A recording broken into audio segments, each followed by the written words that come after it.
Hey guys, and welcome to the Igloo. Today we are going to be covering about foundation spam that is on a server, and it's finally to the point where it's just like, alright, now this is to the point that this server can be unplayable.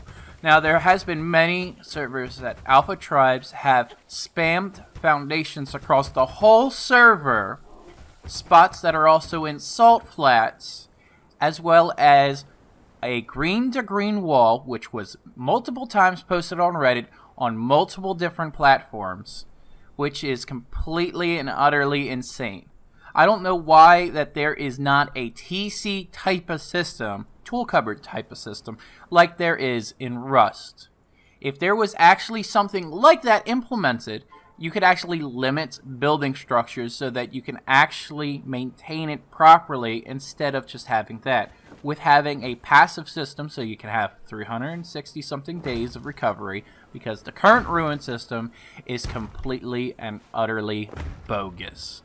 If you have just a bunch of spam and then you don't play on the server for some odd amount of days or weeks, I mean, you just have all that T1 just clogging up the server, and nobody can really do nothing about it, and no one's really going to touch it because they will get nothing out of it. They will get absolutely zero jack shit besides wasting their time while they're doing this. This ties into all the other things that they need to fix in Conan Exiles because of the amount of garbage that is just out there. Like, let's say, for example, you raid a base, right?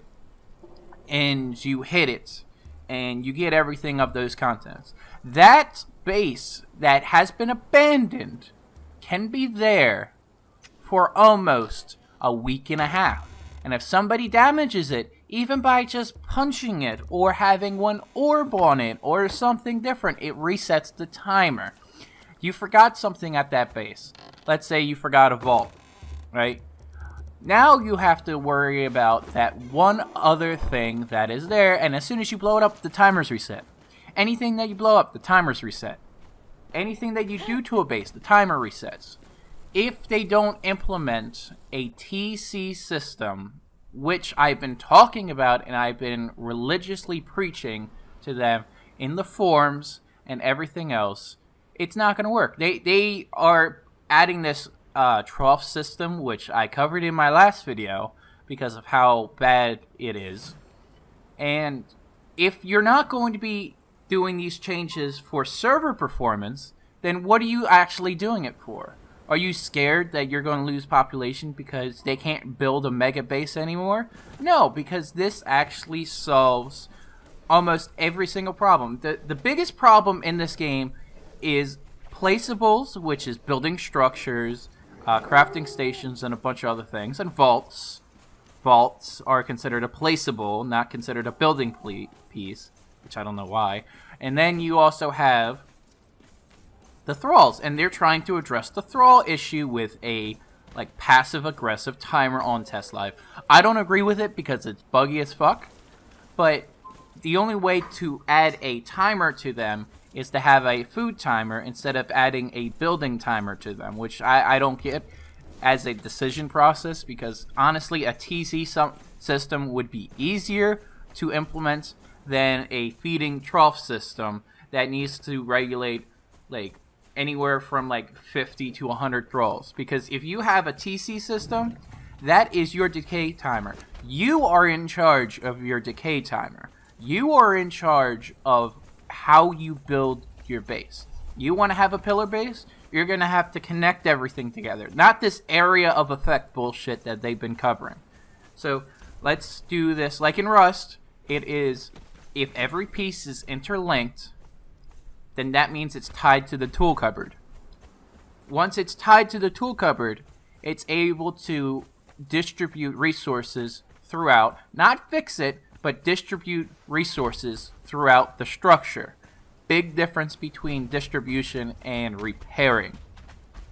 Then after that, you have what you see is foundation spam. So, best example that I have, you want to play on a server, but that server has foundation spam at Salt Flats. And it has a bunch of temples as well at Salt Flats to despawn as many nodes as possible. So that person is going to need to have TC upkeep.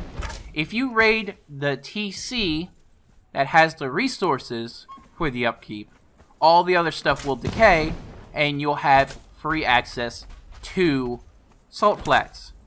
Somebody is building around an obelisk, and you spawned there, and you die because of that. You find the TC, you get rid of all of the wall structure around it. Yes, this is a different level, which would be for griefing. So if somebody raids your base, the griefing would occur. But this is the most elegant solution possible that you can have if you're wanting to improve server performance, as well as try to get as much done as possible. It's a simple mechanic. You literally fill a box up with either T3 raw materials, T2 or T1 raw materials, so that you're able to have a decay timer on it, and then people can know exactly what is there. The current decay system is garbage because it's based on the amount of blocks that you have, which promotes server griefing as well as alpha tribes. If you have a small tribe and you want to actually do something about it, you can't really do anything about it, because then you're going to have level discrepancy, 1, if you're just joining on the server. 2, if an alpha tribe or a Zerg tribe, whatever you want to call it, is pretty much trying to control the server, then you're going to have to deal with all their stuff, their level cap at being 60, and if they don't like you, they can just foundation wipe you off the server with either means, even with the current live means that is at this implementation. I'm only doing this because then a certain alpha tribe could only say a certain size, and they have to link everything together, because if they don't link everything together, then they will have problems. Also changing all of raiding and all of the methods, because the current raiding method is to raid all the way into their base, first break their beds, and then break their loot. That's the current raiding method.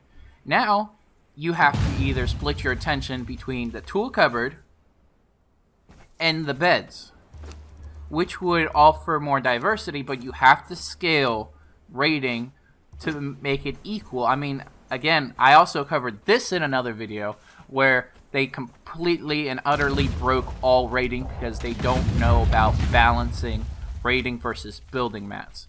And it's about time for somebody to cover this type of video, because foundation griefing of full servers is a thing. Go to 1932. There's a clan called MD, and they are a Chinese clan. They foundationed off 1/3 of the map. They foundationed off a majority of everything, and they do what they want there, and they bog down the server because of foundation griefing. They just literally make a foundation square, put a vault on the base floor, and then they make another foundation square. And then they sink it in as much as humanly possible, because if you sink it into the ground, it cannot be properly damaged. So unless you are breaking it by 6x6 blocks, so that the decay can be started, all they have to do is literally make another T1 block and just link it all together, and then they're fine. It's pretty simple. If you guys like this kind of stuff, and you guys like these type of explanation videos, or something that can offer a solution for the game, because I've thrown this solution before, but I've never put it in video context, please leave a like, subscribe, and turn on those notifications. And I have a Patreon, and you can try and help me out and put in the Patreon down below. And have a good one, guys.